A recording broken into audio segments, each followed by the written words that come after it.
कई जन्मों तक साधन करने से जो उपलब्धि नहीं होगी, कई जन्मों तक, वह उपलब्धि एक ही जन्म में, अत्यल्प समय में जिस निष्ठा से सेवा करनी चाहिए उस निष्ठा से सेवा करो, वो एक ही जन्म में प्राप्त हो जाएगा। सेवा की बड़ी भारी महिमा है। सेवा के ऊपर एक वृंदावन के रसिक आचार्य हुए हैं, श्री स्वामी हरिदास जी की परंपरा के श्री स्वामी भगवत रसिक देव जी।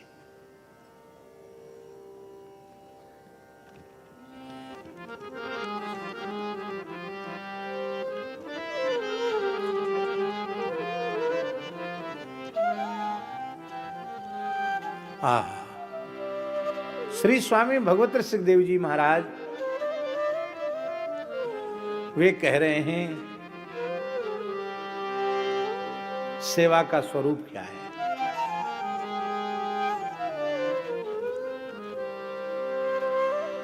रुचि ले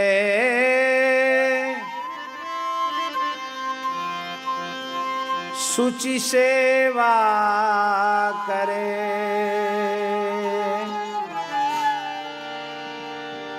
सेवक कहिए सोए।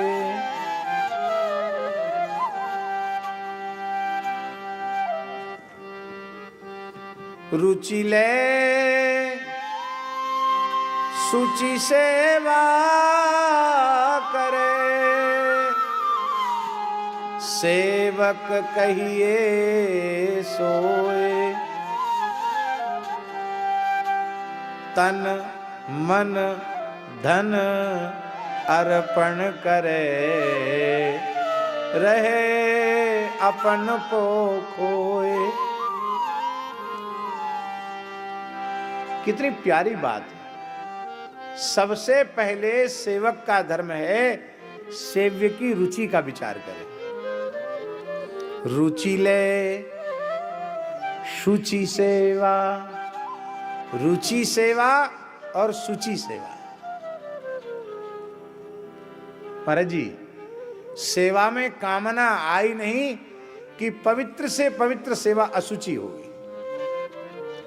सेवा का फल सेवा, कोई कामना नहीं, न भोग की न मोक्ष की, सेवा।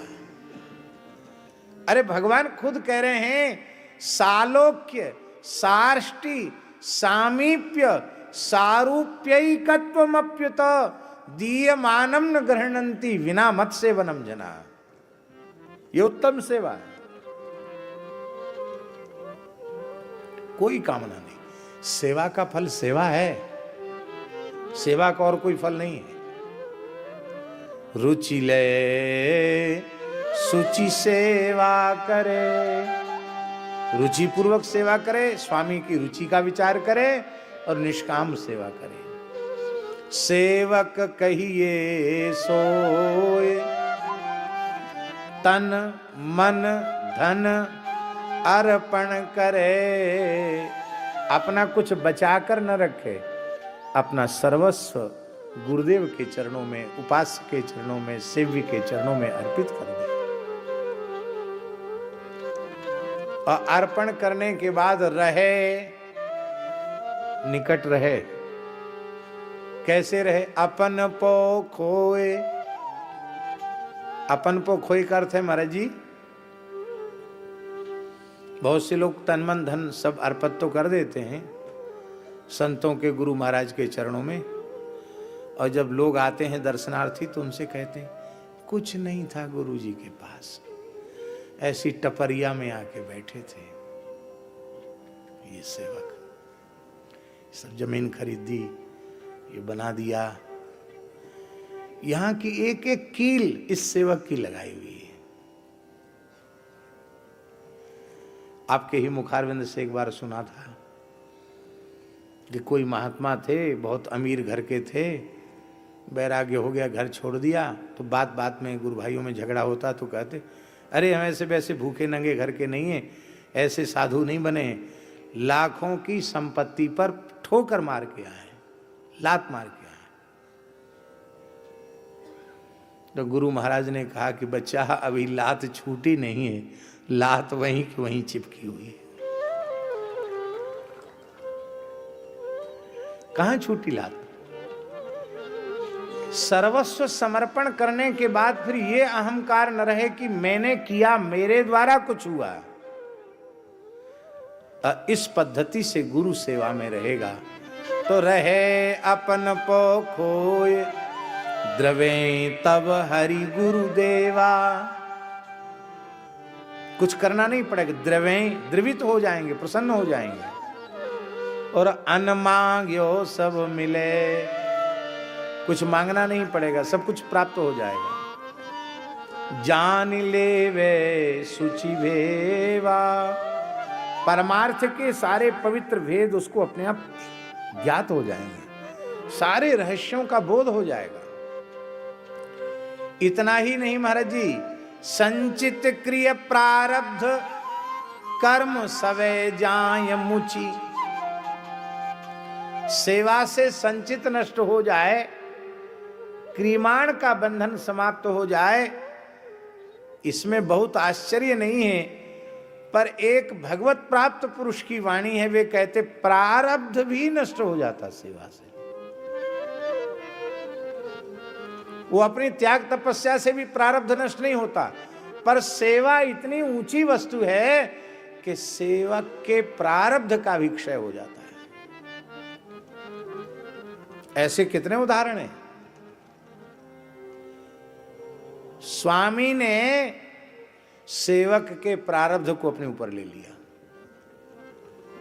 चित्रकूट में सिद्ध संत थे श्री सद्गुरु रणछोड़दास जी महाराज, सिद्ध पुरुष थे, जिन्होंने अपने अनुभूति ग्रंथ में लिखा है कि श्री कृष्णदास पयोहारी जी महाराज मुझे रेवासा स्थान लेकर के गए थे और मैं 10-12 वर्ष तक पयहारी जी के साथ रेवासा धाम में निवास किया।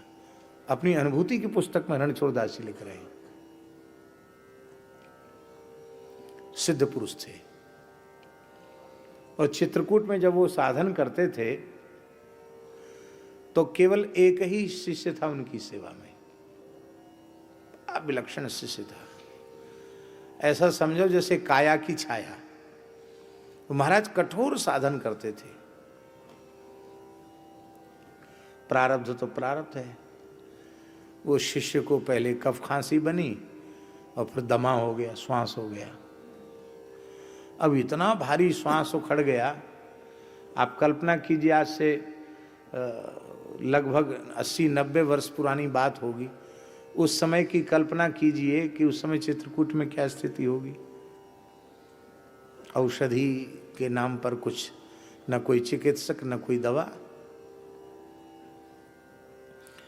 अब वो बेचारा चेला, उसकी तो हालत ये हो गई कि चल न सके, इतना श्वास फूले, उसका दम भराया।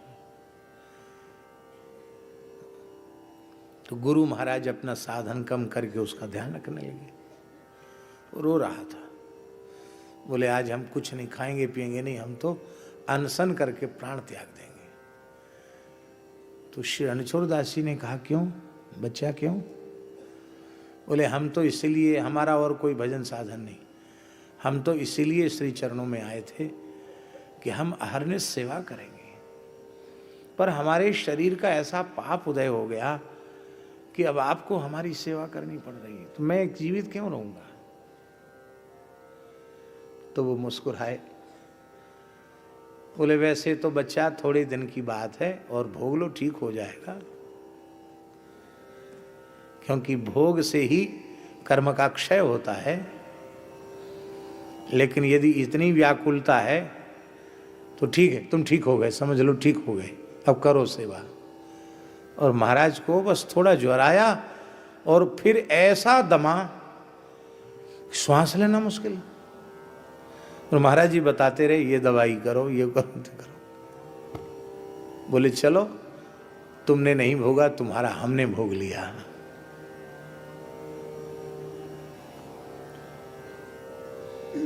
चलो ये बात तो पुरानी है। एक घटना मेरे नेत्रों के सामने घटी हुई घटना, खाक चौक में पूज्य गुरुदेव पहाड़ी बाबा, जिनका हम पावन स्मरण अनेक प्रसंगों में करते हैं, बड़ी अद्भुत रहनी थी उनकी।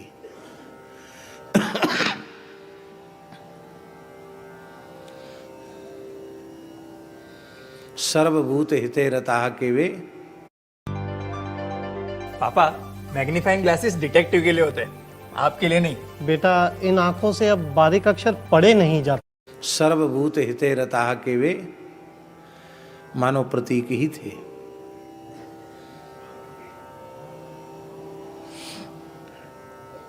तो वृद्ध शरीर तो था ही, तो खांसी का सिरप ले रहे थे। उसी समय बंदर खांसा, नीम के ऊपर बैठा हुआ बंदर खांसा। अच्छा बच्चा, तुमको भी खांसी हो गई, जुकाम हो गए? अरे छींक भी आ गई, छींक जुकाम भी हो गए? हाँ बच्चा, बहुत बढ़िया दवाई है, गीता डॉक्टरनी दे के गई है। अरे बच्चा, बहुत बढ़िया दवाई है। बंदर आया, पेड़ से उतर के पास बैठ गया। दवाई चाटोगे? बंदर का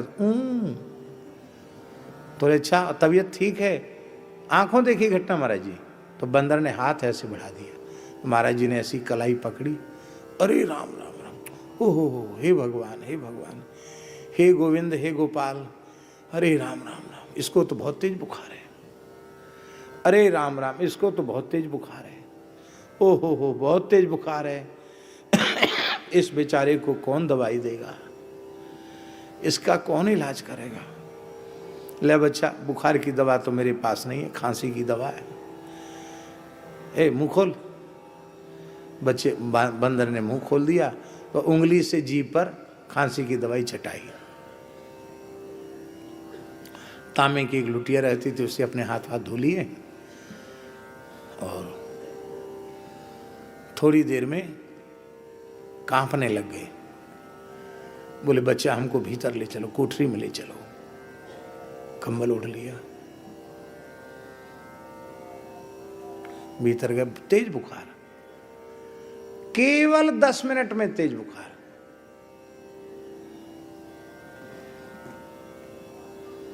पूरी रात बुखार रहा, पूरे दिन बुखार रहा। बुखार आने पर वो फलाहार छोड़ देते थे, केवल गर्म जल पीते थे, लंघन करके ठीक कर लेते थे अपने ज्वर को।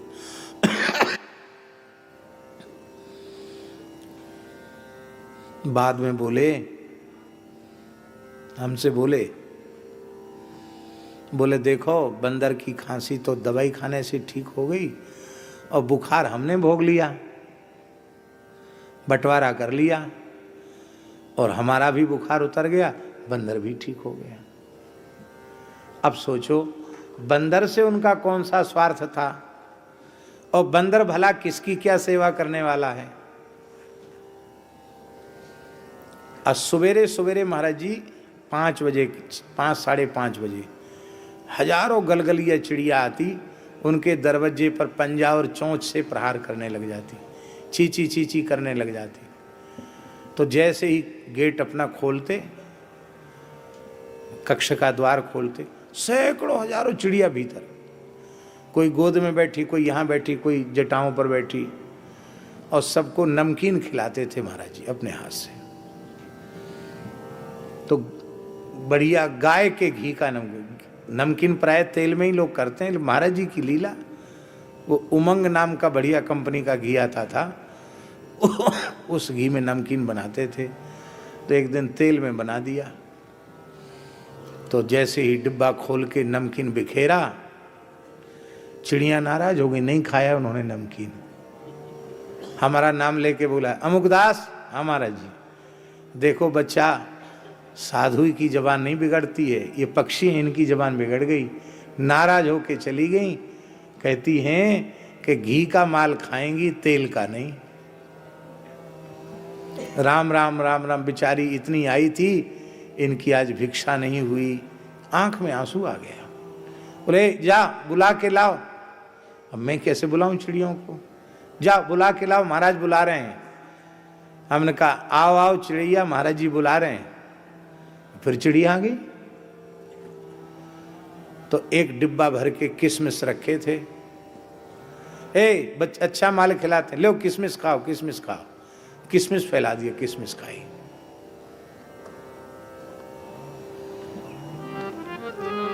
ये कितने लोगों की व्याधि को हमने देखा महाराज जी ऐसे सहज दया करके अपने ऊपर ले लेते थे। यद्यपि ये हम बहुत उत्तम नहीं मानते हैं कि हम अपनी आधी व्याधि अपने पूज्य जनों को दे दें। इसलिए मेरी तो प्रार्थना ये है कि अपने पूज्य जनों की सेवा ही, निष्काम सेवा ही करनी चाहिए। उनके सामने अपनी आधी व्याधि का रोना रो करके उनके साधन में विक्षेप करना अथवा अपनी व्याधि उनको देना, ये मेरे विचार से तो बहुत अच्छी बात नहीं है। पर ऐसा होता है, करुणा अधिक होने के कारण ऐसा होता है। संचित क्रिय प्रारब्ध कर्म सवै जाएं मुचि, सब कर्म छोड़ के चले जाते, कर्म बंधन से मुक्त हो जाते।